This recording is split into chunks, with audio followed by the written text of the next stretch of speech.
Everyone good morning. आज हम देखने वाले हैं कि इन्वेंट्री क्या होती है।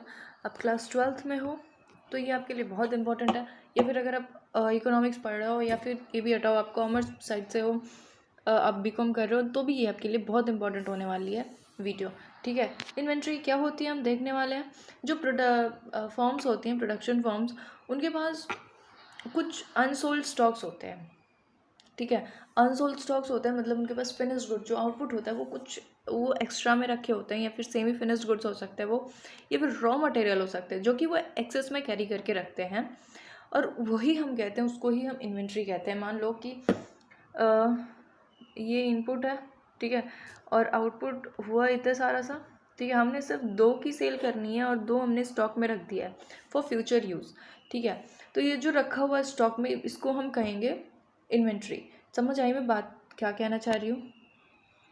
नेक्स्ट देखते हैं कुछ इसके इंपॉर्टेंट यूजेस, क्यों रखते हैं, मतलब क्या ज़रूरत क्या है ऐसे स्टॉक में रखने की। जितना बनाया उसको बेचो, पैसे कमाओ और बात ख़त्म, लेकिन फिर भी रखा जाता है उसको। 2 तरह की होती हैं ये, प्लान्ड और अनप्लान्ड। फिर देखो समझ में आएगा। एक तो प्लान्ड इन्वेंट्री हो गई, एक अनप्लान्ड हो गई। प्लान्ड में क्या होता है कि वो लोग प्लानिंग, मतलब बिजनेस ओनर है या फिर मैनेजर जो है वो पूरा प्लान करता है कि हमें कितना स्टॉक रखना है और कितना नहीं। वो सारी चीज़ों को देखते हुए, सिचुएशंस को देखते हुए वो इन्वेंट्री प्लान करता है कि कितना हमें स्टॉक रखना है, कितनी सेल बढ़ सकती है, कितनी घट सकती है, सब कुछ वो मेज़र करता है। डिट्टो एग्जैक्ट तो नहीं मेज़र किया जा सकता है, लेकिन मेज़र किया जा सकता है, प्रिडिक्ट किया जा सकता है, और उसके हिसाब से इन्वेंट्री को रखा जाता है। और दूसरा अनप्लान्ड हो गया, इसमें कोई प्लानिंग नहीं करी गई है, बस ऐसे ही बच गया है वो। ठीक है, ये बिजनेस फॉर्म्स जो होती हैं वो प्लान करती हैं, ये बच गया है, ऐसे सेल हुई है, या फिर सेल मान लो गिर गई है तो बहुत सारा सा स्टॉक बच गया इन्वेंट्री का, या फिर मान लो कि बहुत ज़्यादा सेल हो गई है तो बिल्कुल स्टॉक बचा ही नहीं है। तो अनप्लान्ड में ये होता है। अनप्लान्ड जो होते हैं पॉजिटिव भी होते हैं, नेगेटिव भी होते हैं। जब बहुत सारा सा बच जाता है, ठीक है, तो पॉजिटिव में आता है। जो बहुत सारा सा स्टॉक बच गया, सेल मान लो कम हो गई और बहुत ज़्यादा स्टॉक बच गया है, तो हम उसको क्या कहेंगे कि पॉजिटिव है। और सेल्स कुछ ज़्यादा ही हो गई हैं, आउटपुट प्रोड्यूस हुआ है, उसके बाद सेल्स जो है बहुत ज़्यादा हो गई हैं, तो स्टॉक बहुत कम बचा है, तो ये नेगेटिव अनप्लान्ड इन्वेंट्री हो गई है। ठीक है, तो नेक्स्ट देखते हैं इसके क्यों, आखिर इसको यूज़ क्यों, इसका यूज़ क्या है, क्यों इन्वेंट्री रखना होता है, बचाना होता है। ये तो लॉस हो गया ना, अगर हम बचा रहे हैं, वो भी इंटेंशनली बचा रहे हैं, जानबूझ करके बचा रहे हैं, क्यों बचा रहे हैं। तो इसका आंसर अभी मिलने वाला है, मैं बताती हूँ क्यों। फ्लेक्सिबिलिटी इन मीटिंग डिमांड, और डिमांड मान लो अचानक से बिल्कुल बढ़ गया है, ठीक है, तो अगर आपके पास स्टॉक है, एक फर्म के पास अगर एक स्टॉक है, तो वो डिमांड को मीट कर सकती है। डिमांड पहले तो बना दिया, जितना उसके पास था चीज़ें उतनी बना दी, या जितने की ज़रूरत लग रही थी उतनी प्रोडक्शन हुई, लेकिन उसको स्टॉक में रखा है ताकि अगर डिमांड अचानक से बढ़ जाए तो हम उस स्टॉक को यूज़ कर सके, उन इन्वेंट्रीज़ को हम यूज़ कर सके। ठीक है, स्टॉक भी बोला जा सकता है, लेकिन स्टॉक बहुत सारे जगह पे यूज़ होता है, तो उस पर्टिकुलर चीज़ को एक इजी सा नाम दे दे। पूरा डिटेल में समझाने की बजाय एक वर्ड में समझाना हो या कहना हो अपनी बात, तो इन्वेंट्री कह दो, ठीक है, इसलिए इस वर्ड को लेके आया गया है।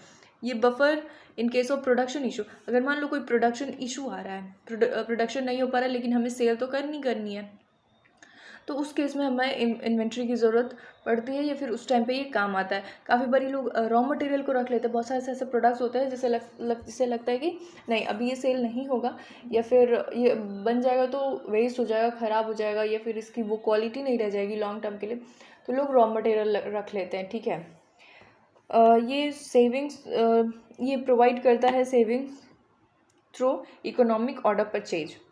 ये सेविंग्स में भी हेल्प करता है। आप उसको पहले से रख ले तो आपको बाद में, हम बैंक में भी सेविंग्स किस लिए करते हैं, ताकि हम उसको बाद में यूज़ कर सके। कोई अनसर्टेन सी सिचुएशन आए तो उस टाइम पे हम उसका यूज़ कर सके।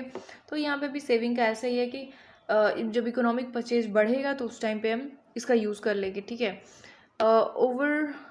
मतलब रॉ मटेरियल का भी सप्लाई, मतलब हो सकता है कि रॉ मटेरियल टाइम पे ना मिले, तो हम अगर रॉ मटेरियल का इन्वेंट्री रख रहे हैं तो ये भी हमारे लिए बेनिफिशियल है। काफ़ी बारी क्या होता है कि हमारे पास इन्वेंट्री नहीं है, मान लो कि हमारे पास कोई स्टॉक में कुछ है ही नहीं, और डिमांड अचानक से बढ़ गई, तो हम अचानक से उतनी सारी प्रोडक्शंस नहीं कर सकते हैं। तो एक बहुत ही अच्छी, मतलब बहुत ही अच्छी अपॉर्चुनिटी को हम मिस कर सकते हैं। ठीक है, तो इससे बचने के लिए भी क्या किया जाता है, इन्वेंट्री को रखा जाता है, स्टॉक में चीज़ें रखी जाती है, या तो रॉ मटेरियल हो सकता है या फिर वो स्टॉक में पूरा आउटपुट ही हो सकता है। ठीक है, तो बातें समझ आई कि क्यों इन्वेंट्री का यूज़ होता है, ये कितने तरह के होते हैं। 11th की बुक में प्लान्ड और अनप्लान्ड इन्वेंट्रीज दी हुई हैं और उसके एग्जाम्पल्स दिए हुए हैं, लेकिन मैंने यहाँ पे थोड़ी थोड़ी और चीज़ें ऐड करी हैं, तो आपको अच्छे से समझ में आएगा कि इन्वेंट्री का क्या काम होता है, क्या यूज़ होता है। ठीक है, बहुत ज़्यादा इन्वेंट्री भी अच्छी नहीं है, बहुत कम इन्वेंट्रीज भी अच्छी नहीं है, और प्लान हमेशा होनी चाहिए, वो जितने की ज़रूरत है, जो वो पर्पज़ फुलफ़िल कर रही है उतना ही होना चाहिए हमें बस। ठीक है, so thank you, I hope कि चीज़ें समझ आई होंगी। Have a nice day, bye.